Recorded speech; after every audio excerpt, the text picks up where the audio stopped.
कौशल प्रदेश, जिसे वैवस्वत मनु ने बसाया था, पवित्र सरयू नदी के किनारे स्थित था। इसकी राजधानी अयोध्या एक सुंदर और समृद्ध नगरी थी। समय के साथ इस वंश में अनेक पराक्रमी राजा हुए, जिनमें महाराज दशरथ भी एक थे। वे धर्मपरायण, दयालु और कुशल शासक थे। उनके राज्य में प्रजा सुखी थी, सत्यनिष्ठ थी और किसी के प्रति द्वेष नहीं रखती थी। एक दिन दर्पण में अपने बालों में श्वेत केश देखकर महाराज दशरथ चिंतित हो उठे।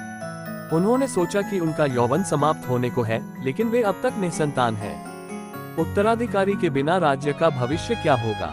इस चिंता में उन्होंने पुत्र प्राप्ति के लिए यज्ञ करने का निश्चय किया और अपने गुरु वशिष्ठ से परामर्श लिया। गुरु वशिष्ठ ने उन्हें पुत्रयेष्ठी यज्ञ करने की सलाह दी। उन्होंने महाराज से कहा कि यदि यह यज्ञ विधि पूर्वक किया जाए तो निश्चित रूप से उन्हें पुत्र रत्न की प्राप्ति होगी। महाराज दशरथ ने शीघ्र ही यज्ञ की तैयारियां प्रारंभ कर दी। यज्ञ संपन्न होने के पश्चात महाराज दशरथ ने यज्ञ प्रसाद अपनी तीनों रानियों कौशल्या, कैकेयी और सुमित्रा को दिया। भगवान की कृपा से तीनों रानियों ने गर्भ धारण किया। चैत्र मास के शुक्ल पक्ष की नवमी तिथि को जब पुनर्वसु नक्षत्र में कर्क लग्न उदित हुआ, तब महारानी कौशल्या के गर्भ से एक दिव्य शिशु का जन्म हुआ। उनका मुखमंडल चंद्रमा के समान उज्ज्वल था और वे दिव्य तेज से प्रकाशित थे। वह कोई और नहीं, स्वयं भगवान श्री राम थे। इस शुभ समाचार से संपूर्ण अयोध्या में हर्ष की लहर दौड़ गई। महाराज दशरथ को 3 और पुत्रों की प्राप्ति हुई, भरत, लक्ष्मण और शत्रुघ्न। चारों राजकुमारों के जन्म से नगर में उत्सव मनाया गया। देवताओं ने आकाश से पुष्प वर्षा की, गंधर्वों ने गान किया और अप्सराएं नृत्य करने लगी। महर्षि वशिष्ठ के मार्गदर्शन में चारों राजकुमारों ने शिक्षा प्राप्त की। रामचंद्र विशेष रूप से निपुण थे और सभी विषयों में पारंगत हो गए।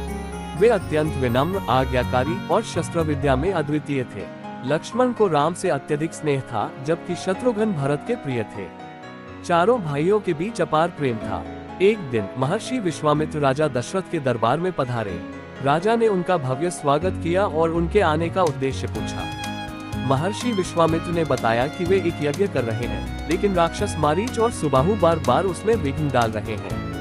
वे चाहते थे कि राम उनके साथ चले और उन राक्षसों का संहार करें। महाराज दशरथ इस अनुरोध से विचलित हो गए। उन्होंने कहा कि राम अभी एक बालक हैं, वे राक्षसों से कैसे युद्ध करेंगे। उन्होंने स्वयं सेना सहित जाने का प्रस्ताव रखा, लेकिन महर्षि विश्वामित्र क्रोधित हो उठे और जाने का संकेत देने लगे। गुरु वशिष्ठ ने राजा दशरथ को समझाया कि महर्षि विश्वामित्र एक महान तपस्वी और अस्त्र शस्त्रों के ज्ञाता हैं। उनके साथ जाने से राम को अद्वितीय ज्ञान और बल की प्राप्ति होगी। अंततः राजा दशरथ ने सहमति दे दी और अपने पुत्र राम को महर्षि के साथ भेज दिया।